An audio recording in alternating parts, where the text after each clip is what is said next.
Hi అండి, welcome to ఆహా kitchen. నేను మీ అనురాధ. ఎన్నో రకాల రోటి పచ్చళ్ళు టమాటోతో చేసిన వాటిల్లో ఈ టమాటో కొబ్బరి రోటి పచ్చడి చాలా బాగుంటుంది.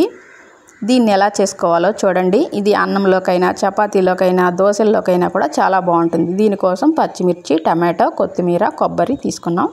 తర్వాత ఒక ప్యాన్లో ఆయిల్ వేసుకొని 1 స్పూన్ ధనియాలు వేసుకోండి. తర్వాత పచ్చిమిర్చిని చిన్నగా ముక్కలు చేసి వేసుకోండి. నేను 4 టమాటోల కోసం 7-8 పచ్చిమిర్చి తీసుకున్నాను.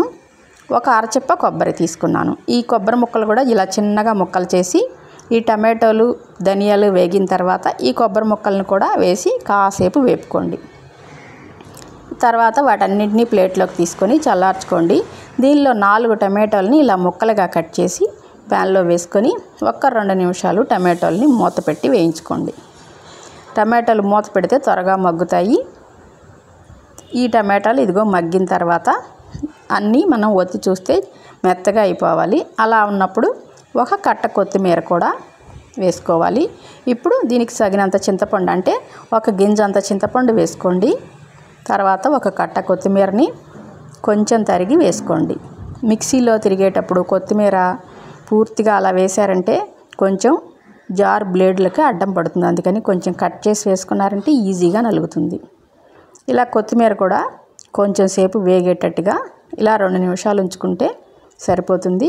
తర్వాత దీని అంతటిని ప్లేట్లోకి తీసి పూర్తిగా చల్లార్చుకోండి. ఇప్పుడు ఇది పూర్తిగా చల్లారిన తర్వాత ఒక జార్లోకి ఒక 5-6 రెబ్బలు వెల్లుల్లి వేసుకొని ఈ కొబ్బరి, పచ్చిమిర్చి, ధనియాల మిశ్రమం వేసుకొని 1/2 స్పూన్ జీలకర్ర, 1 స్పూన్ ఉప్పు వేసుకొని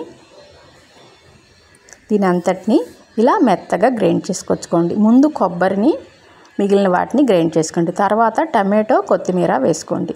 దీన్ని కూడా మెత్తగా గ్రైండ్ చేసుకొని సర్వ్ చేసుకోండి.